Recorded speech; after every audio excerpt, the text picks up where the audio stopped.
Au tribunal, l'avocat de mon ex a crié « Ces enfants vivent comme des animaux à cause d'elle ». Le juge m'a regardé avec dégoût. Ma fille de 8 ans s'est levée avec un enregistreur. « Votre honneur, dois-je faire écouter ce que papa m'a forcé à supprimer ?» La salle d'audience est devenue silencieuse. Avant de commencer l'histoire, n'oubliez pas de laisser un like et de vous abonner à la chaîne pour voir plus d'histoires comme celle-ci. Quand l'avocat de mon ex-mari a hurlé que mes enfants vivaient comme des bêtes, j'ai cru que j'avais tout perdu. Mais je ne m'attendais pas à ce que ma fille de 8 ans se lève dans cette salle d'audience avec la seule preuve qui allait le détruire. Je m'appelle Darcy Winters, et il y a 6 mois, je n'étais qu'une mère divorcée de plus essayant de reconstruire sa vie. À 34 ans, j'avais passé 12 ans marié à Preston Winters, le genre d'homme que tout le monde dans notre communauté de la banlieue du Connecticut considérait comme parfait. Promoteur immobilier, membre du conseil d'administration d'une œuvre de charité, entraîneur de baseball junior, l'homme qui tenait la porte aux dames âgées et se souvenait du nom de tout le monde au country club. Personne ne savait que ce même homme avait systématiquement détruit ma confiance en moi derrière les portes françaises de notre manoir. Notre fille, Ivy, avait 8 ans. Silencieuse comme une souris d'église, mais avec des yeux qui ne manquaient rien. Elle avait mes cheveux sombres, mais l'intelligence vive de Preston, bien qu'elle la manie avec une douceur qu'il n'a jamais possédée. Elle aimait le violet, tenait des journaux remplis de fleurs séchées et avait récemment commencé à transporter un petit sac à dos qu'elle ne quittait jamais des yeux. Je pensais que c'était un objet de réconfort lié au divorce. Je n'avais aucune idée qu'elle rassemblait des preuves qui allaient nous sauver. Finn, notre fils de 6 ans, était l'opposé d'Ivy en tout point. Là où elle était immobilité, il était mouvement. Là où elle observait, il agissait. Il avait hérité de mon entêtement et de l'esprit de compétition de Preston, mais en était ressorti avec un instinct protecteur féroce pour sa sœur qui me serrait le cœur. Le jour où Preston a déménagé, Finn s'était posté devant la porte de la chambre d'Ivy et avait annoncé qu'il était désormais son garde du corps. Nous avions ri à l'époque. Nous ne savions pas à quel point nous aurions besoin de protection. Ce matin d'octobre, la salle d'audience ressemblait à un colisée où j'allais être livré au lion. Preston était assis à la table du demandeur, l'air tout droit sorti d'un magazine sur les pères de famille accomplis qui se battent pour leurs enfants. Son costume à $3000 était parfaitement repassé.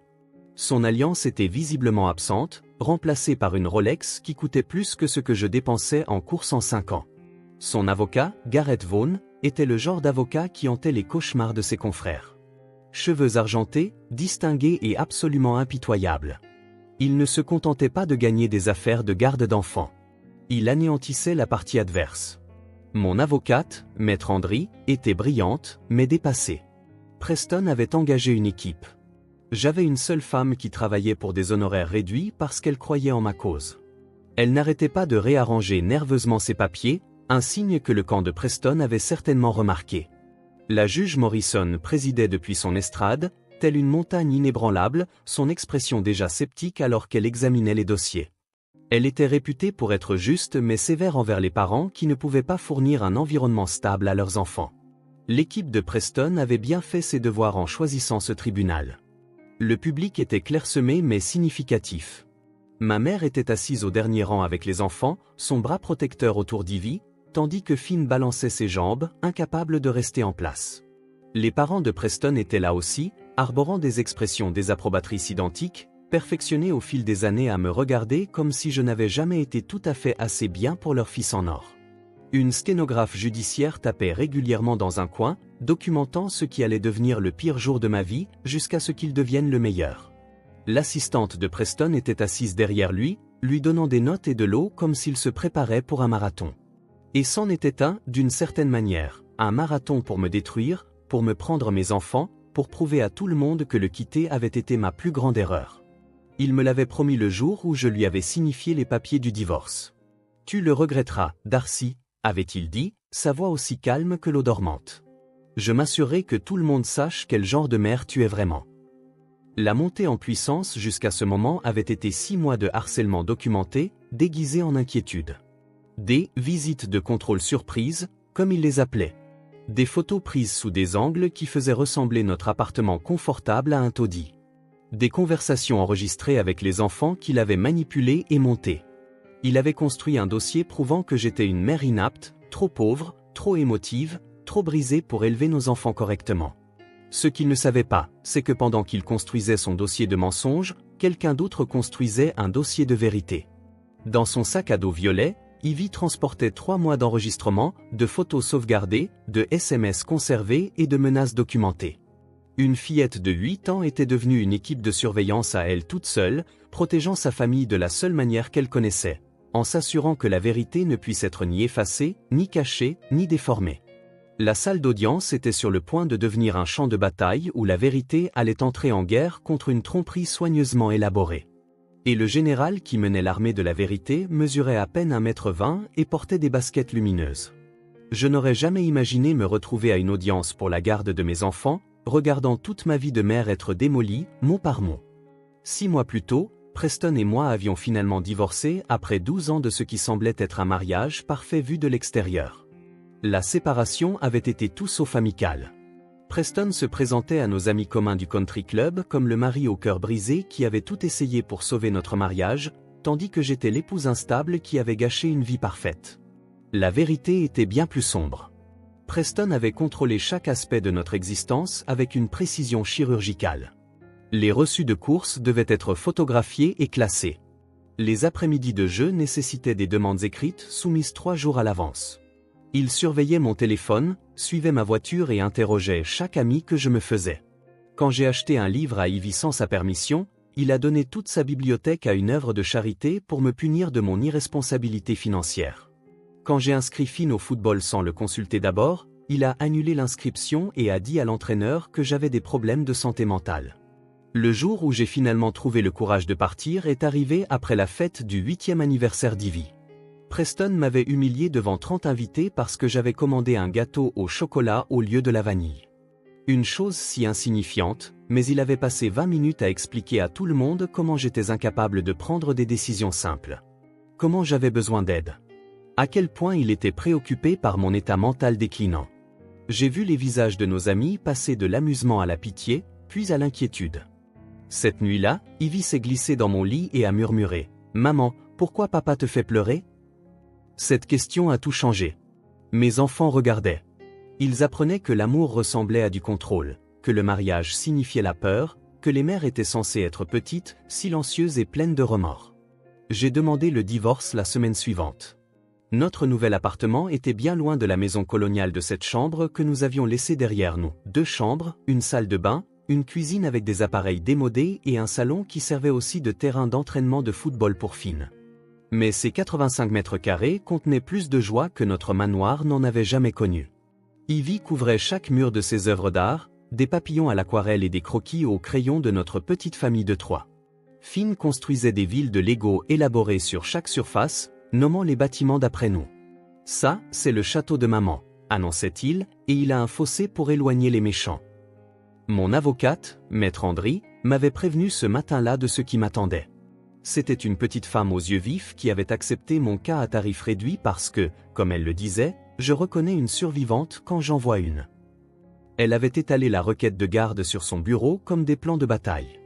Preston a engagé Gareth Vaughan. Il a soumis des preuves que vous êtes financièrement instable, émotionnellement fragile et que vous vivez dans des conditions insalubres. Il demande la garde exclusive avec des visites supervisées pour vous. Mais les enfants sont heureux, avais-je protesté. Leurs professeurs disent qu'ils s'épanouissent. Le bonheur ne gagne pas toujours au tribunal, avait-elle répondu d'un air sombre. L'argent et la présentation, si. Et Preston a les deux. Ce matin-là, avant le tribunal, j'avais préparé le petit déjeuner comme n'importe quel autre jour. Des œufs brouillés pour Finn, qui insistait pour les noyer dans le ketchup, des toasts à la confiture pour Ivy, coupés en diagonale parce qu'elle disait que les triangles avaient meilleur goût que les rectangles. Nous avons mangé à notre petite table ronde, celle que j'avais achetée dans un magasin d'occasion et peinte moi-même en blanc. Finn bavardait sur son prochain match de football. Ivy était plus silencieuse que d'habitude, son sac à dos violet posé sur ses genoux même en mangeant. « Maman, est-ce qu'on va revivre avec papa ?» avait soudainement demandé Finn, du ketchup sur le menton. La question m'a frappé comme une douche froide. Nous allons voir ce que la juge décidera être le mieux pour tout le monde, avais-je réussi à dire, en gardant une voix stable. Mais on veut rester avec toi, avait-il dit simplement, comme si cela devait suffire à tout décider. Ivy n'avait rien dit, mais elle avait tendu la main sur la table et m'avait serré la mienne. Ses doigts étaient collants de confiture, et cela ne me dérangeait pas du tout. Elle était différente ces derniers temps, plus observatrice, plus prudente. Elle gardait ce sac à dos violet avec elle constamment, l'emmenant même aux toilettes. J'avais supposé que c'était de l'anxiété due au divorce, peut-être quelques objets de réconfort dont elle avait besoin à proximité. Sa maîtresse avait mentionné qu'elle écrivait davantage dans son journal, ce que la conseillère d'orientation de l'école considérait comme un moyen sain de gérer le changement. Ce que je ne savais pas, c'est que ma fille de 8 ans se préparait à la guerre. Pendant que Preston complotait notre destruction, que ses avocats montaient leur dossier, que je luttais simplement pour garder la tête hors de l'eau, Ivy avait rassemblé des munitions. À l'intérieur de ce sac à dos violet se trouvait la vérité. Preston pensait avoir effacé les preuves, il pensait avoir détruit la preuve qui révélerait exactement qui il était vraiment. Nous étions sur le point d'entrer dans cette salle d'audience comme David contre Goliath. Sauf que David portait des baskets lumineuses et un sac à dos rempli de secrets. La salle d'audience était une scène préparée pour lui, et il le savait. Il était assis là, dans son costume parfaitement taillé, les mains croisées sur la table, arborant l'expression d'un père inquiet poussé à bout. Son avocat, Gareth Vaughan, s'est levé et s'est approché de l'estrade du juge avec l'assurance d'un homme qui avait déjà gagné. Madame la juge, la voix de Vaughan a rempli la salle comme le tonnerre. Mon client, Preston Winters, a été contraint de voir les conditions de vie de ses enfants se détériorer de façon drastique depuis que leur mère les a retirés du domicile familial. Ces enfants sont passés d'un domaine de cette chambre avec des ressources éducatives, des cours particuliers et des activités d'enrichissement à un appartement exigu de 2 chambres où ils partagent une seule pièce comme des réfugiés. La juge Morrison a levé les yeux de ses papiers, son regard perçant derrière des lunettes à monture métallique. « Continuez, maître. » Vaughan a sorti un dossier épais de photographies. Ces images, madame la juge, documentent le déclin choquant du bien-être des enfants.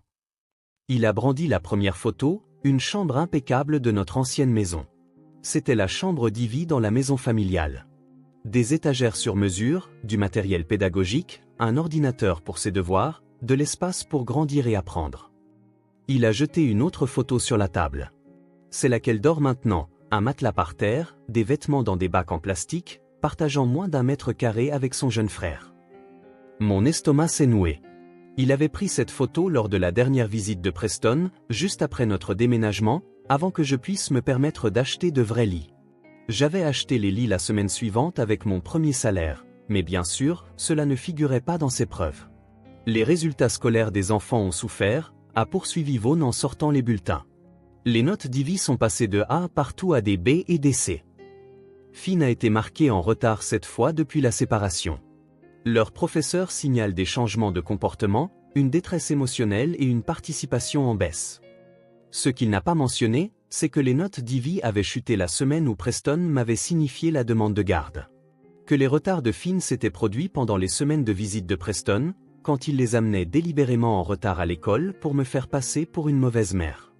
De plus, la voix de Vaughan s'est élevée de façon dramatique, leur mère les a exposés à l'instabilité financière et aux turbulences émotionnelles. Elle travaille à des heures irrégulières comme graphiste indépendante, joignant à peine les 2 bouts. Les enfants ont rapporté aller à des banques alimentaires, porter des vêtements d'occasion et entendre leur mère pleurer à cause de l'argent la nuit. Preston s'est légèrement penché en arrière, et j'ai surpris le plus petit des sourires sur son visage. Il avait répété cela, planifié chaque moment, chaque révélation conçue pour me peindre comme un échec. Madame la juge, Vaughan a sorti sa dernière pièce à conviction. Nous avons des enregistrements des enfants eux-mêmes, faits pendant le temps de visite de leur père. La petite voix de Finn a crépité dans les haut-parleurs de la salle. Maman pleure la nuit. Elle pense qu'on dort, mais je peux l'entendre. Elle dit qu'on pourrait perdre l'appartement. Puis la voix d'Ivy, soigneusement guidée. Parfois, il n'y a pas beaucoup de nourriture. Maman dit qu'on doit attendre qu'elle soit payée. Mes mains se sont serrées sur mes genoux. Oui, j'avais pleuré en privé, en silence, quand je pensais qu'il ne pouvait pas m'entendre. Oui, l'argent était juste entre 2 salaires, mais nous avions toujours eu à manger, toujours eu ce dont nous avions besoin. Preston les avait coachés, les avait saisis à des moments de vulnérabilité, transformant leurs paroles en armes. Madame la juge, la voix de Vaughan est devenue grave. Ces enfants vivent dans la pauvreté, exposés à l'instabilité émotionnelle de leur mère, en déclin sur les plans scolaires et sociaux.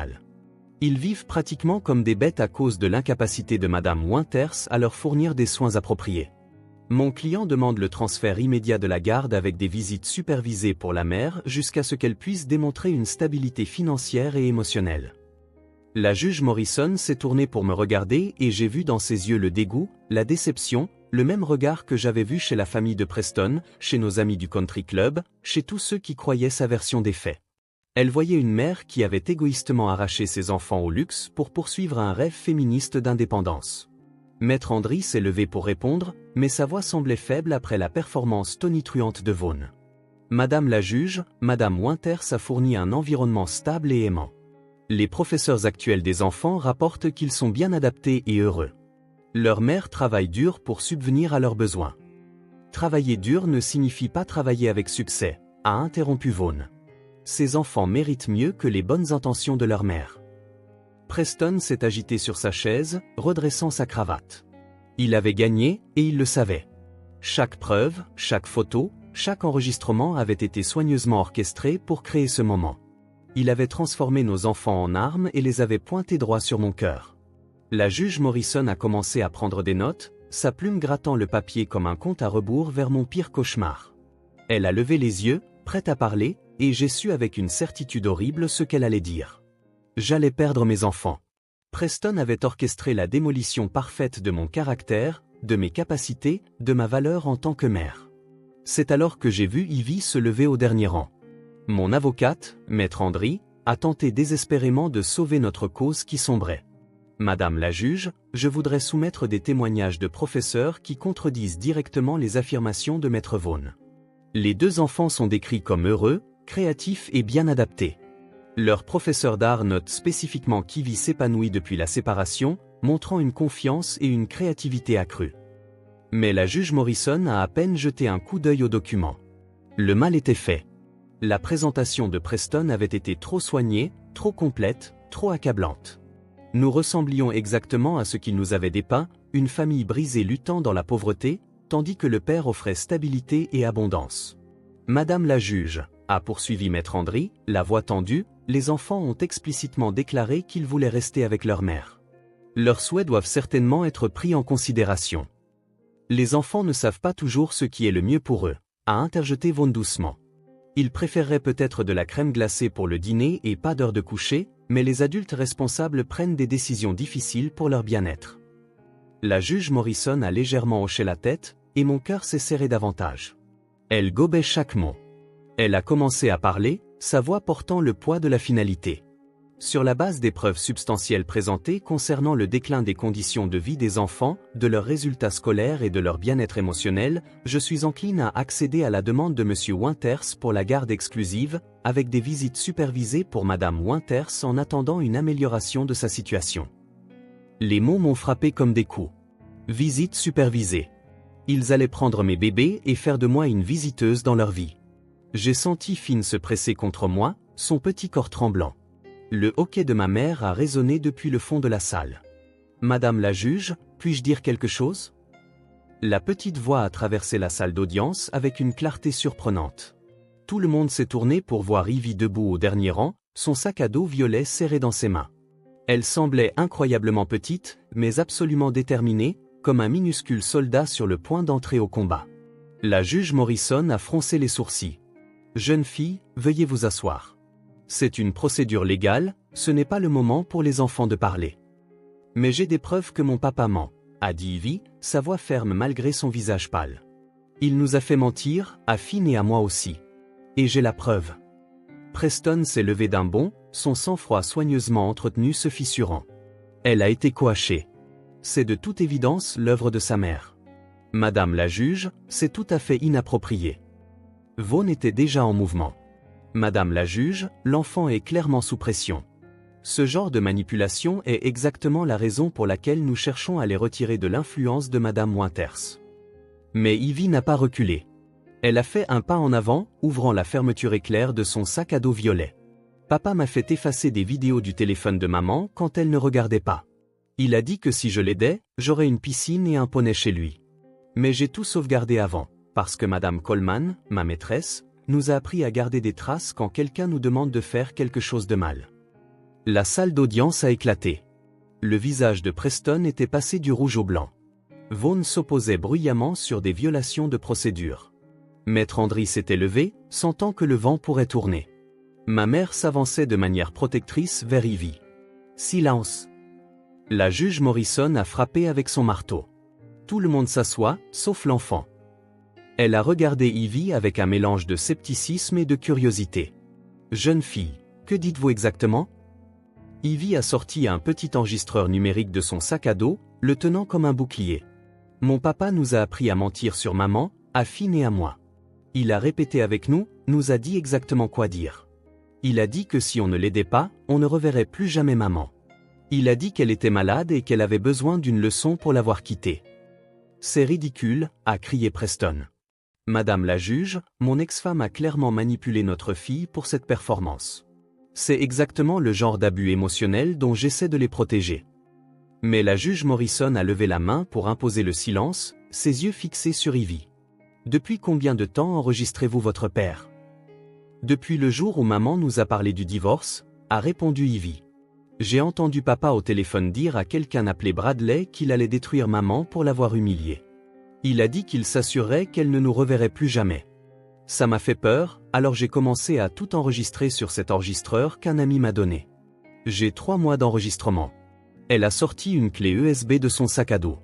J'ai aussi sauvegardé tous les SMS que papa a effacés du téléphone de maman, les photos qu'il a fait disparaître, et les emails qu'il a envoyés pour planifier tout ça avec Monsieur Vaughn.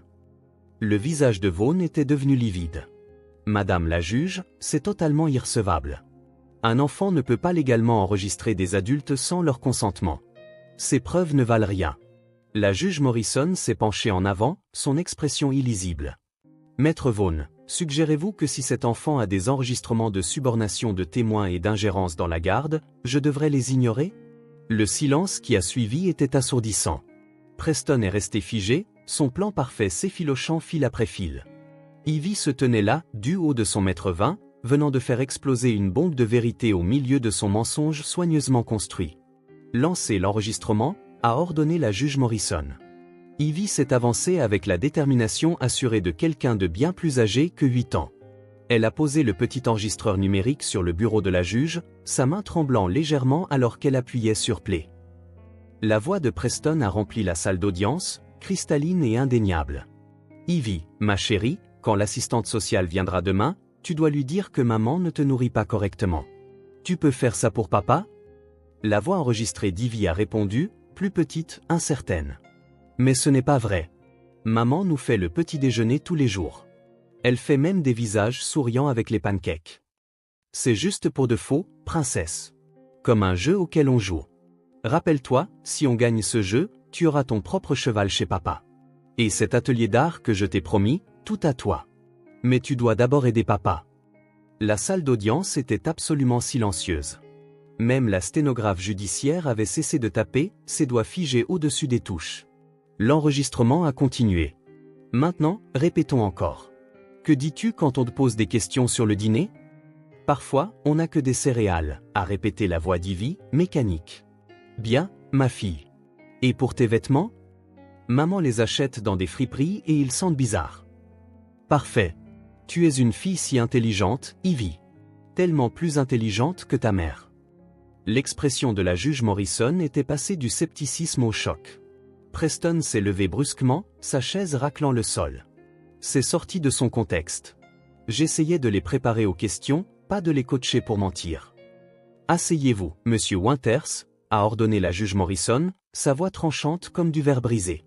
Ivy a appuyé sur un autre bouton, et un nouvel enregistrement a commencé. Cette fois, c'était la voix de Finn, en pleurs. Je ne veux pas dire de méchanceté sur maman. La voix de Preston est devenue froide, menaçante. Si tu n'aides pas papa, la juge enverra maman en prison pour être une mauvaise mère. Tu ne la reverras plus jamais. C'est ce que tu veux? Que maman aille en prison parce que tu n'as pas voulu aider? Non. Les sanglots de Finn se sont intensifiés. Alors tu leur diras exactement ce que je t'ai appris. Sur les pleurs, sur le frigo vide, sur le fait que tu as peur. Et si tu parles à qui que ce soit de nos séances d'entraînement, surtout à ta mère ou à ce stupide thérapeute, maman va directement en prison. Compris? Mes mains couvraient ma bouche alors que les larmes coulaient sur mon visage. À côté de moi, Maître Andry prenait furieusement des notes. Au dernier rang, ma mère tenait Finn, qui avait commencé à pleurer en entendant sa propre détresse. Il y a plus, Madame la juge, a dit Ivy doucement. Elle a cliqué sur un autre enregistrement datant de seulement 2 jours. La voix de Preston à nouveau, parlant à quelqu'un en haut-parleur. Vaughn, la gamine agit bizarrement. Je crois qu'elle sait quelque chose. La voix de Vaughn a répondu, peu importe ce qu'elle sait. Elle a 8 ans. Aucun tribunal ne la prendra au sérieux face à 2 adultes. Tenez-vous à la version des faits. Après-demain, vous aurez la garde exclusive et pourrez gérer ses problèmes de comportement. Et si elle essaie de dire quelque chose, les enfants sont facilement confus. On dira qu'elle a été manipulée par sa mère. La juge Morrison n'a aucune patience pour l'aliénation parentale. Croyez-moi, Preston, demain après-midi, votre ex-femme aura de la chance de voir ses enfants 1 fois par mois sous surveillance. L'enregistrement s'est arrêté.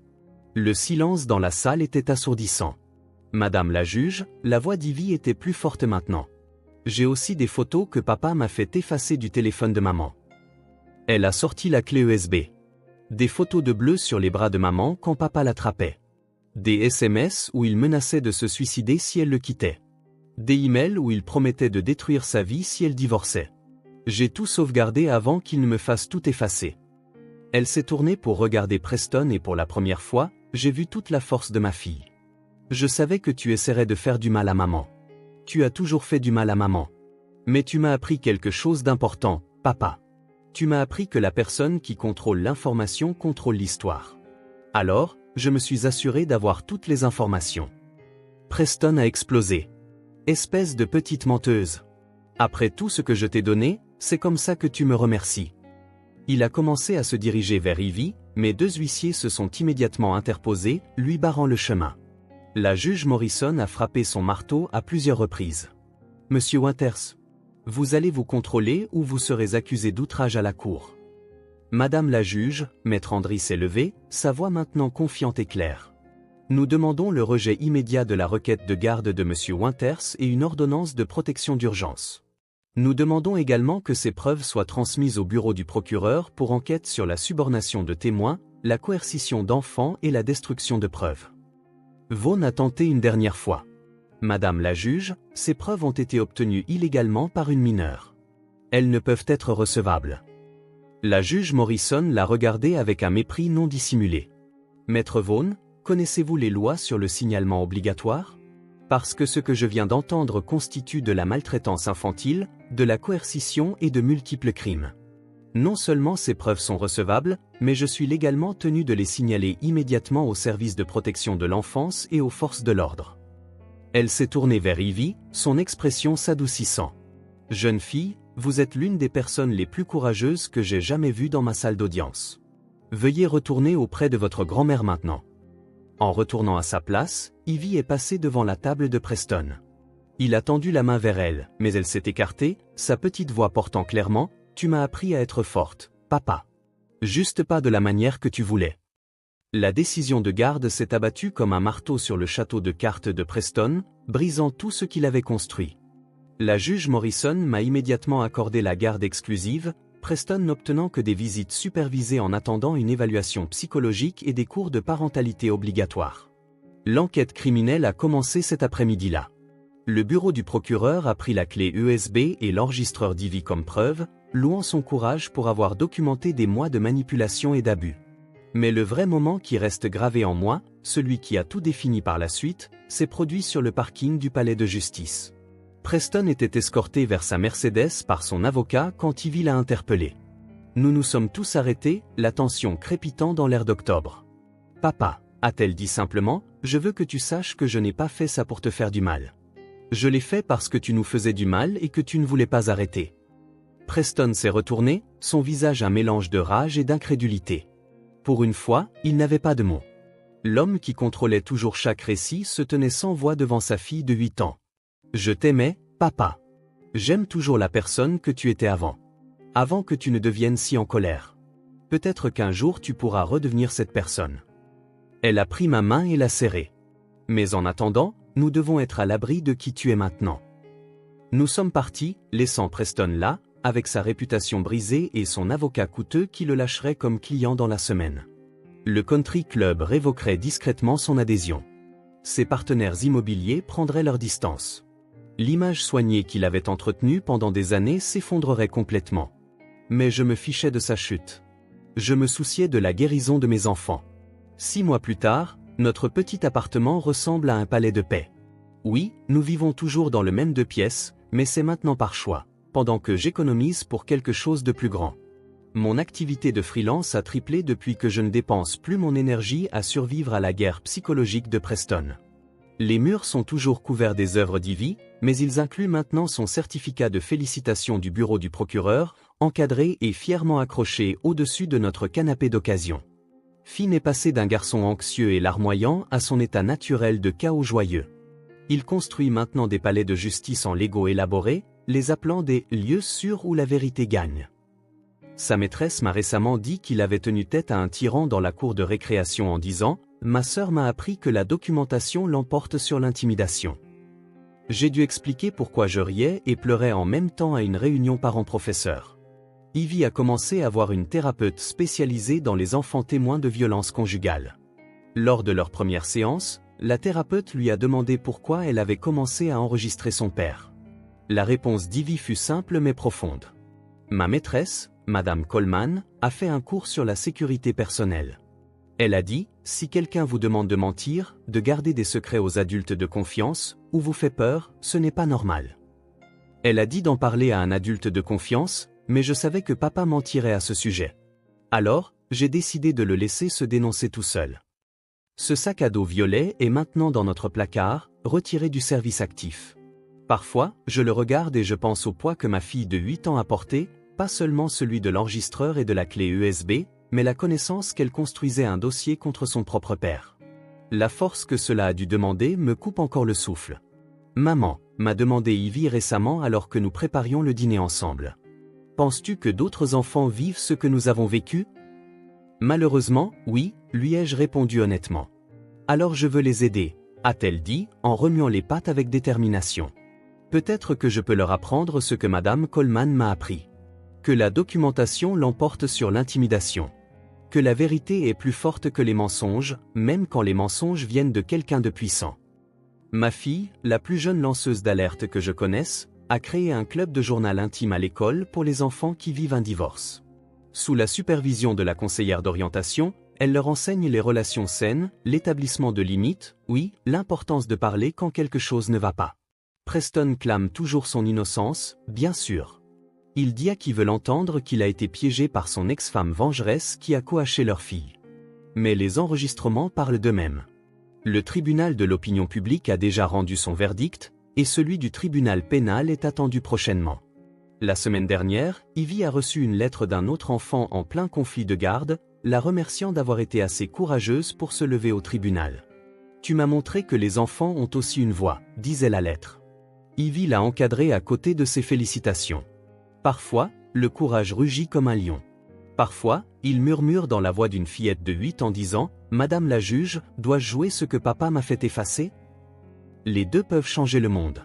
Les deux peuvent sauver une famille. Les deux peuvent faire tomber des tours bâties sur des mensonges et les remplacer par des fondations de vérité. Notre histoire n'est pas unique, mais notre fin l'a été, parce qu'une petite fille avec un sac à dos violet a décidé que la vérité valait la peine d'être sauvegardée, que les preuves valaient la peine d'être préservées, et que sa famille valait la peine d'être protégée.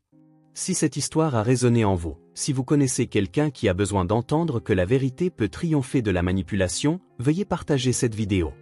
Aimez-la pour aider les autres à trouver ce message et abonnez-vous à notre chaîne pour plus d'histoires de courage, de survie et de héros inattendus qui se présentent parfois sous de très petites formes. N'oubliez pas, la documentation l'emporte sur l'intimidation.